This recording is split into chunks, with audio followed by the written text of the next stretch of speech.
చెన్నూరు పట్టణ కేంద్రానికి చెందిన media print and electronic media మిత్రులందరికీ నమస్కారాలు.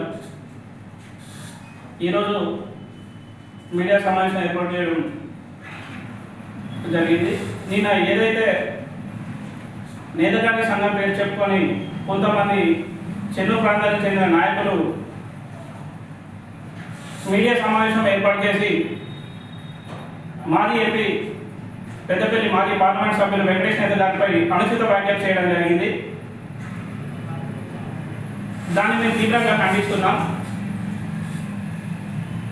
ఎందుకంటే ఎస్సీ వర్గీకరణ జరిగే అంశంలో ఈ ఏదైతే ప్రక్రియ తెలంగాణ రాష్ట్ర ప్రభుత్వం ఎస్సీ వర్గీకరణ ప్రక్రియ ఏర్పాటు చేసిందో దాంట్లో గ్రూప్ 1, గ్రూప్ 2, గ్రూప్ 3గా రాష్ట్ర ప్రభుత్వం ఏర్పాటు చేస్తుంది.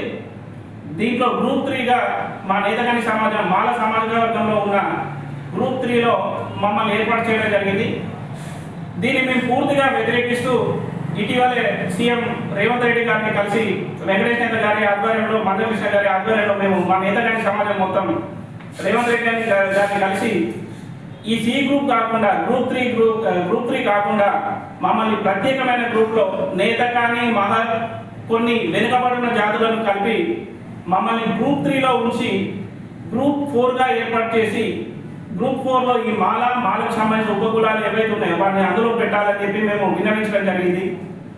దాన్ని జీర్ణించుకోలేక ఇక్కడ ఉన్న స్థానిక శాసనసభ్యులు వివేక్ వెంకట స్వామి గారు నేతకాని సామాజిక వర్గం పేరుతో ఇక్కడ ఉన్న కాంగ్రెస్ పార్టీలో తిరుగుతున్న నాయకులతోటి నేతకాని సంఘం కండువాలు వేయించి ఇష్టానుసారంగా మేము ఇదే గ్రూప్ సిలోనే ఉంటాం, ఇదే మాల వర్గంతోనే ఉంటాం అని చెప్పి వెంకటేష్ నేత గారిపై తప్పుడుగా వ్యతిరేకిస్తూ మాట్లాడడం జరిగింది.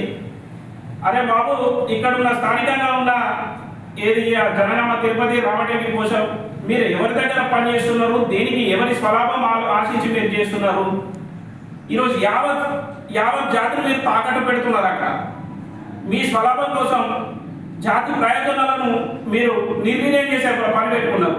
మీ సొంత లాభం కోసం తెలంగాణ రాష్ట్రంలో ఉన్న 15 లక్షల జనాభా ఉంటే ఇవాళ రాష్ట్ర ప్రభుత్వం 1,33,000 చూపెడుతుంది. దాన్ని మీ వివేక్ గారితో మీరు కాంగ్రెస్ పార్టీలో ఉన్నారు కదా, మీ వివేక్ ద్వారా అసెంబ్లీలో మాట్లాడియండి, ఈ సబ్జెక్ట్ మాట్లాడియండి. ఇక్కడ ఈ గ్రూప్లో సి గ్రూప్ వద్దు, మీరు సి గ్రూప్లో మేము ఉండమని చెప్పి అది మాట్లాడియండి. అది చేతనైతే లేదు. ఎవరైతే వాళ్ళు ఇచ్చే తాళాలకు వాళ్ళు ఇచ్చే ప్యాకేజీలకు మీరు ప్యాకేజ్ స్టార్గా మారిపోతున్నారు. మీ వక్రబుద్ధి ఇక్కడ కంప్లీట్గా ఏర్పడుతుంది. ఆ రోజు వెంకటేష్ నేత గారు ఎంపీగా ఉన్న సమయంలో ఈ వర్గీకరణ ఇష్యూ ఇక్కడ అసలు తెర మీదనే లేదు. అప్పుడు నీ జాతి కోసం ఆ వర్గీకరణ నష్టపోతుంది, జాతి నష్టపోతుంది. కాబట్టి ఈరోజు ముందుపడి జాతిలో ఒక మేధావి వర్గం చెందిన నాయకుడిగా, ఒక మాజీ పార్లమెంట్ సభ్యుడిగా, సుప్రీంకోర్టు న్యాయవాదిగా అతను ఆ సబ్జెక్ట్ తీసుకొని అలా పోరాడుతున్న మీరు నానా బూతులు తిడుతున్నారు. ఇలాంటి పిచ్చి మాటలు మాట్లాడితే మీ ఇళ్లపై స్థానికంగా ఉన్న నాయకుడు ఎవడైతే మాట్లాడుతున్నాడో, అరే యూజ్లెస్ ఫెలోస్, మీరు ఒక సబ్జెక్ట్ మీద మాట్లాడండి. ఇలా మాట్లాడితే మీ ఇళ్ల మీద కలిసి భౌతిక దాడులు చేయాల్సి వస్తుందని ఖబర్దారాన్ని హెచ్చరిస్తున్నారు. అయ్యా వివేక్ గారు, మీకు నిలదీసుకుంటున్నాం. మా సమస్యలు మీరు మాట్లాడుతున్నాం, మేము దాన్ని హర్షిస్తున్నాం, స్వాగతిస్తున్నాం, వెల్కమ్ చెప్తున్నాం.